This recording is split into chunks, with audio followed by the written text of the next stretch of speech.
السلام عليكم ورحمة الله تعالى وبركاته. مرحبا بكم في قناة كويزين حليمة. نتمنى تكونوا بخير وفي صحة جيدة إن شاء الله يا ربي. اليوم بغيت نشارك معكم واحد الفطائر ساهلين، مقادير بسيطة تتواجد في كل بيت تيجيو رائعين. نتمنى تجربوهم. عندنا في المقادير بيضة وحدة، تناخدو الخلاط الكهربائي أو تخدمي بالخلاط اليدوي. تنضيف 2 كيسان هاد العنبة ديال الماء دافي، 2 كيسان عامرين، وتنضيف ثاني 2 كيسان عامرين. هاد الزلايف عبرت فيهم 2 كيسان د الماء. غندير 4 الكيسان، من بعد غادي نضيف 2 كيسان او كاس ونص حسب الدقيق اللي عندك. غنضيف معلقه كبيره عامره ديال الخميره، خميره معجونه او حبيبات.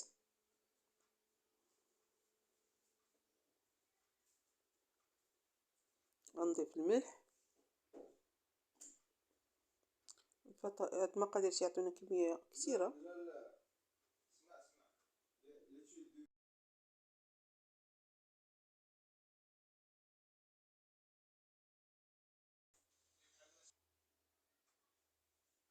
خماره وحده ديال الحلوه.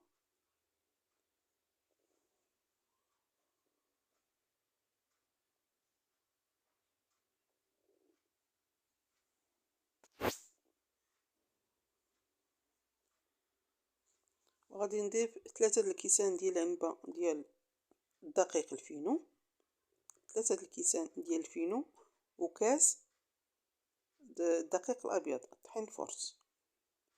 في المجموع عندنا 4 الكيسان، 3 الكيسان ديال الفينو وكاس من الدقيق الابيض. العبار بالكاس ديال العنبه. المهم العبار اللي خديتو به الطحين غادي تاخدو به الماء. عبرتي بزلافه غادي تعمري بزلاف، عبرتي بالكاس غادي تاخدي العبار بالكاس.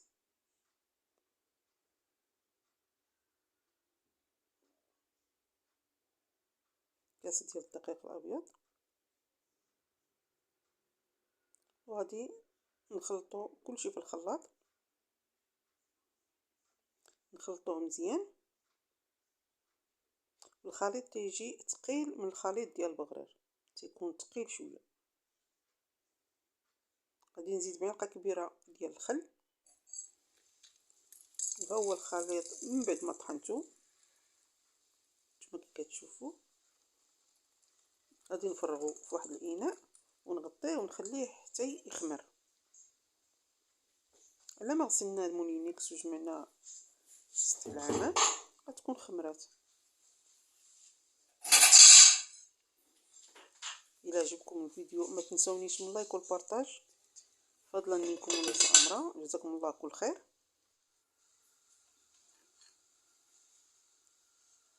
ها هو الخليط ديالنا من بعد ما خليته حتى خمر. نتوما كتشوفوا الخليط ثقيل على الخليط ديال البغرير.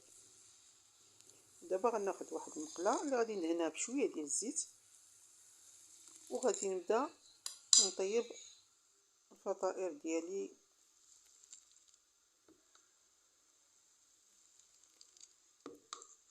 نتمنى هذا الفيديو ينال الاعجاب ديالكم. تنشكر جميع المتتبعين الكرام اللي تيشاهدوا ليا الفيديوهات الجداد او القدام وتيخليو لي كومونتير. جزاكم الله كل خير.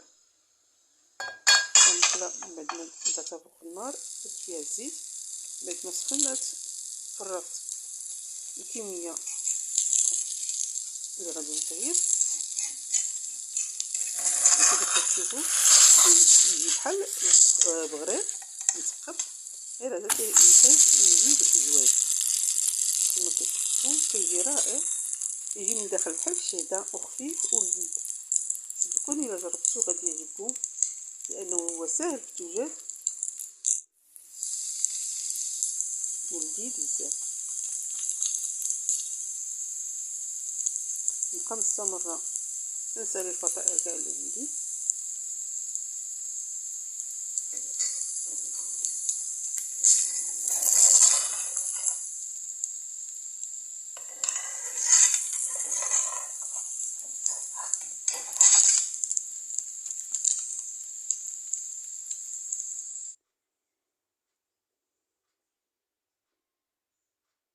هاد الفطائر هادو كاين اللي تيقول لهم المخنفر، كاين اللي تيقول لهم الماوي، كل واحد الشي يقول لهم. المهم فطائر تيجيو رائعين. تندهنو المقله بشويه ديال الزيت ماشي غير تندهنوها شويه وتنفرغوا الخليط ديالنا.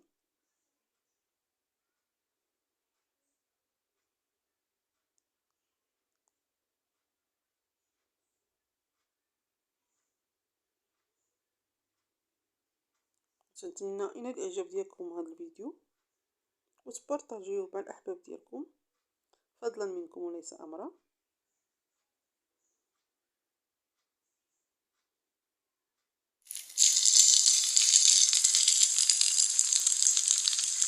وكما كتشوفوا كيجي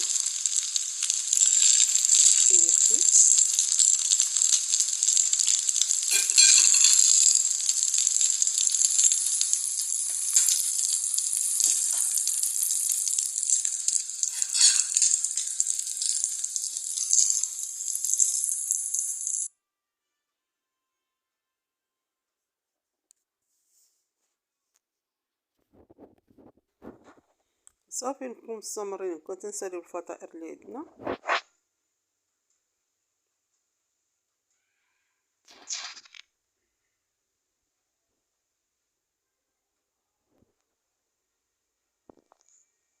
ومن بعد تقدموهم مرفوقين بالزبده او العسل تيجيو رائعين.